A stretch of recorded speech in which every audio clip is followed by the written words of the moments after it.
Et, légaliste, on n'a pas travaillé pendant ce temps-là, on a respecté ce temps. Maintenant, ça a été ouvert le 15, vous voulez démarrer quand? Vous ne pouvez pas démarrer autrement que maintenant.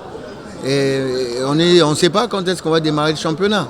Donc on est vraiment, comme je vous dis, assis entre deux chaises. Mais bon, on ne va pas se plaindre comme d'habitude.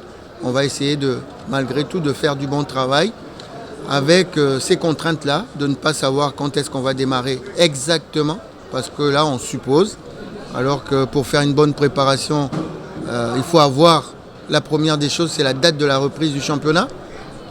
Elle est apparemment déjà décidée, mais on ne nous la donne pas. Donc on attendra pour pouvoir démarrer une préparation plus ou moins efficiente. Bien sûr, mais je crois que ce sont des choses que l'on ne doit pas tenir au courant. On n'a pas une puissance financière suffisante ici en Afrique pour dire qu'on va prendre tel ou tel. Nous, on doit procéder, on doit y aller de façon cachée. À partir du moment où vous commencez à sortir ça, vous avez perdu d'avance. Donc c'est ridicule d'ailleurs de sortir des noms. Tant que c'est le football, tant que vous n'avez rien signé, vous n'avez rien du tout. Aujourd'hui, je peux vous l'annoncer, parce que c'était un joueur avec lequel on était en contact et on pensait qu'il allait vraiment signer. Il nous a filé sur les doigts, il est parti en Afrique du Sud. Bon, voilà. Je ne vais pas vous citer le nom, mais on comptait énormément sur ce joueur-là. Maintenant, on ne baisse pas les bras. Il est parti, on cherchera quelqu'un d'autre. Mais comptez certainement pas sur moi pour vous dévoiler ne fût-ce qu'une piste. Non, mais le cas de... puisque vous avez cité les joueurs de RCK, franchement, ça serait leur faire injure que d'aller là. Moi, j'ai joué contre les joueurs de RCK. Si j'ai envie d'en faire signer un, je l'appelle directement, il vient.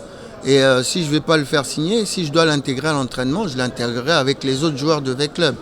Là, ça serait quand même un manque de respect, à mon avis, que de faire entraîner un joueur de RCK en essai chez moi, avec les nouvelles recrues comme ça, comme c'est fait là. Les joueurs de RCK, si je dois les voir, je les verrai avec les Bangala, les Djouma et autres. Et on n'a pas communiqué parce que ce n'était pas prévu de ce côté-là. Donc les joueurs sont venus d'eux-mêmes. Il y a beaucoup de joueurs qui sont venus d'eux-mêmes. Ceux que j'ai appelés ne sont pas là. Donc je n'ai pas envie de passer à côté d'un bon talent parce que vous connaissez notre pays. Il y a des joueurs qui sont très talentueux, même en première division. Donc ça serait très bête de ne pas essayer quelqu'un.